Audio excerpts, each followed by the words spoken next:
Ep5. You made everything through here, through all the storms and everything. Congratulations. This is the wrap up. This is going to be really abbreviated. There's not much to talk about. We're going to go over estate planning. And the basics of it is you need an estate plan. And if you have questions, contact an attorney. That's really the answer of it because I'm not an attorney. But before we get to that, let's do, so we're going to do the review of week 4. And then we'll talk about the estate planning, wills and trusts, basically, and really importantly, beneficiaries, and then tie it all together. We're going to review the whole deal real quick, and then any questions, feedback you folks have. Good with that? All right. So, last week review. You were to find your retirement accounts, get access, figure out how much you have, and how has it been growing. And then the questions as always. So anyone want to talk about how it went or anything? Going over the reviews? Everyone find their retirement accounts okay? Yep. All right.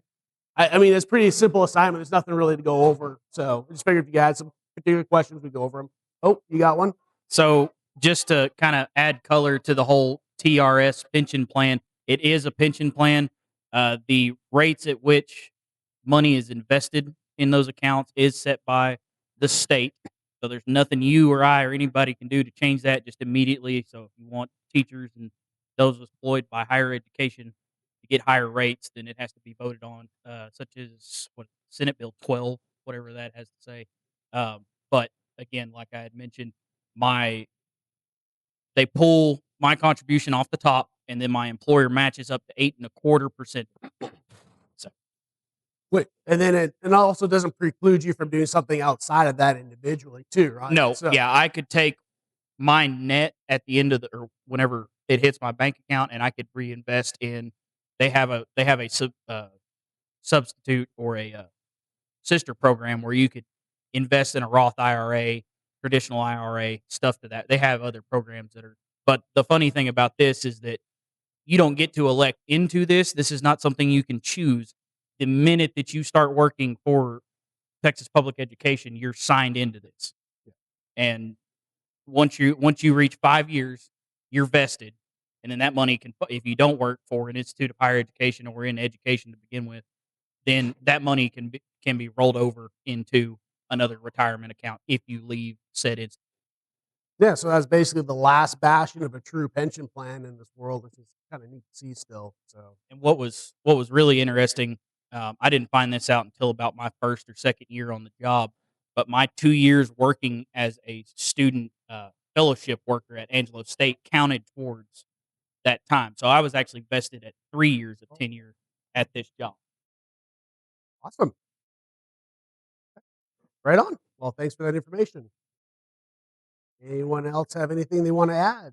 I don't have really anything. I mean, we keep pretty good tabs on ours. I check it pretty much all the time. So it's, it's one of some of the stuff we haven't done as good of a job on, but on this one, we stay on top of it pretty well. And my company doesn't do a match, but there are advantages even, outside of that. So anyway, that's it.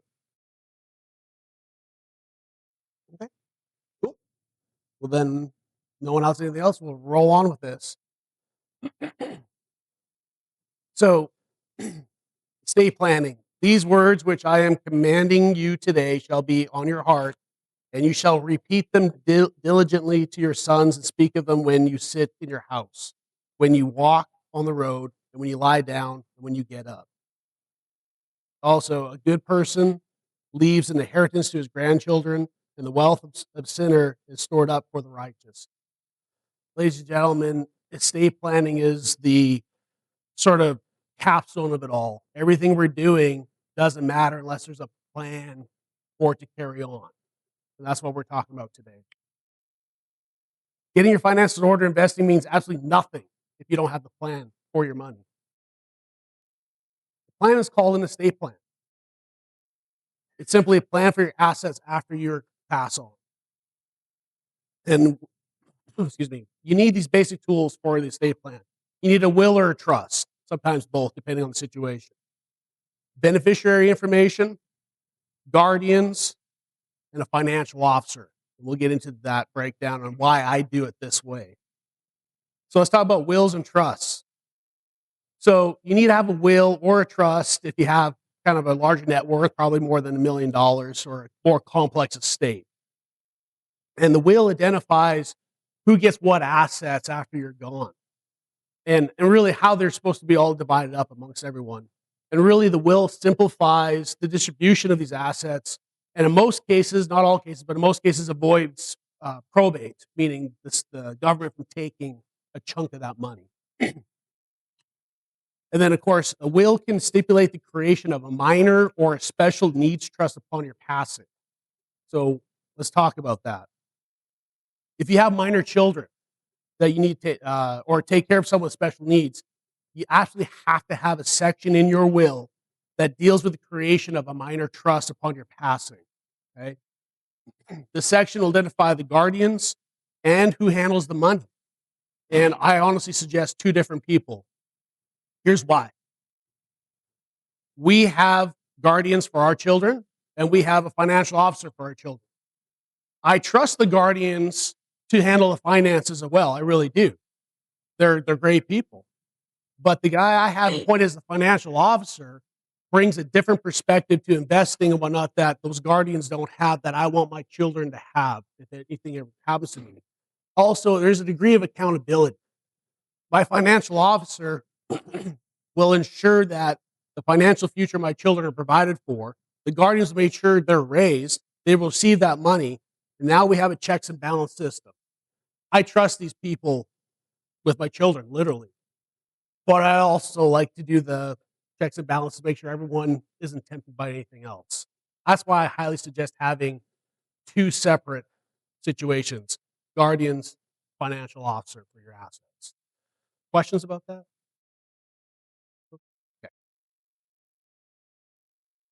Okay. Don't be dramatic with wills and trust, folks. Let everyone know who'll be affected by this, what your plans are. This is not Hollywood where you get into a room and you get to see who wins what. Okay? You really, if you want to avoid issues, you really want to have that conversation ahead of time, because you'll find people act really weird around money sometimes. And they think they're entitled to stuff that they're really not entitled to.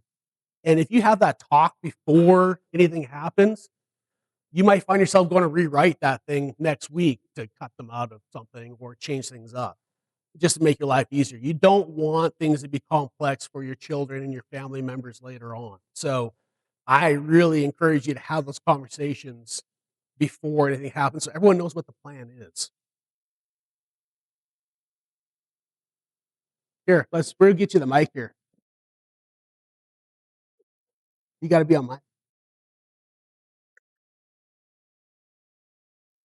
No, what I was what I was saying, it's not just money, it's things, right? It's Right. like, I know Roxy's parents, when they were getting older, they just had all 3 girls over, and they said, you know, "You get the sewing machine, that old pedal sewing machine, you get my gun collection, you get that painting that, that your great-grandmother did," and so that became, that's important as well, right? It's just your stuff, all your sewing stuff, and it might seem small, but those little things just they gum up the works.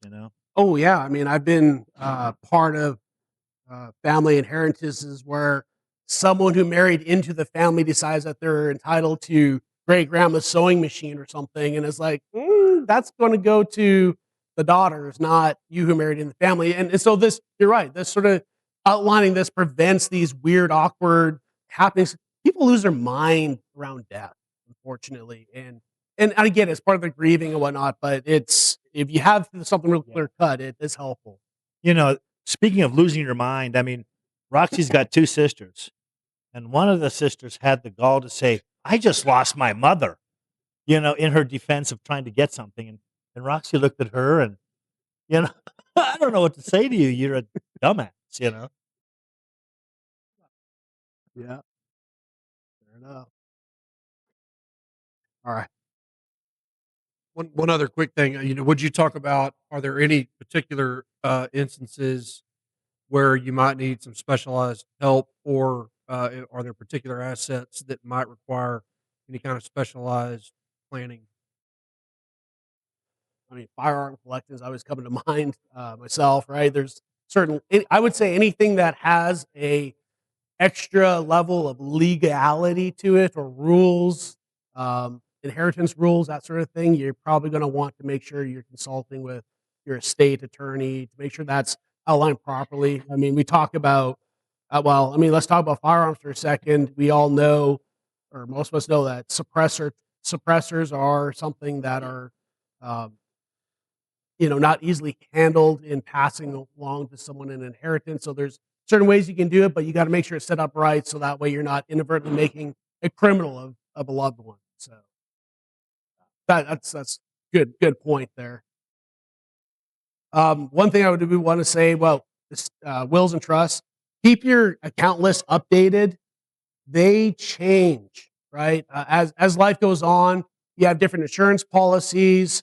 You may people come in and out of your lives, you may want to change that sort of stuff. So make sure for your executor, for your financial officer, for your guardians, make sure those lists are updated and with contacts and accounts and everything. And I would suggest review that yearly just to make sure everything's still right and everyone has the proper information. Questions?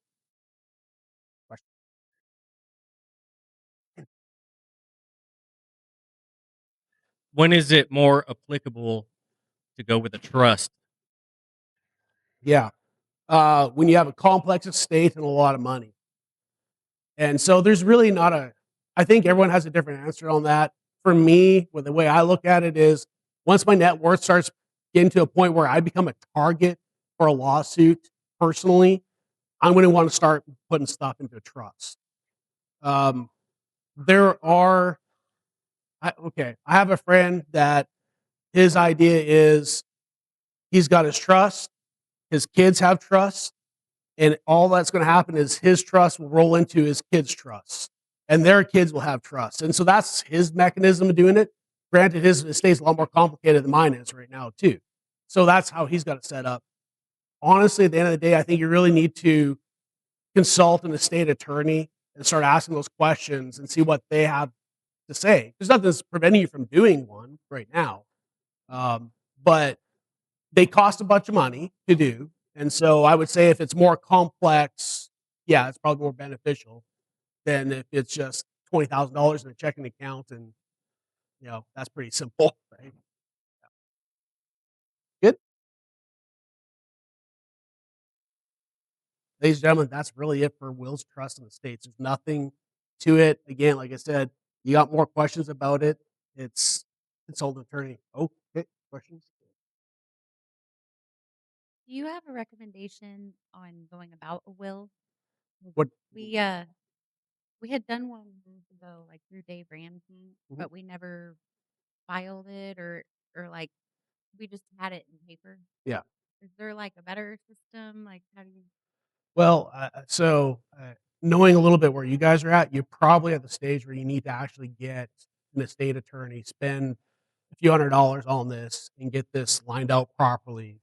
And then what we do is we provide copies of that will to everyone who's going to be affected. So, for example, my parents have a copy of it, my mother-in-law has a copy of it, the guardians have a copy, the financial officer has a copy of it, right?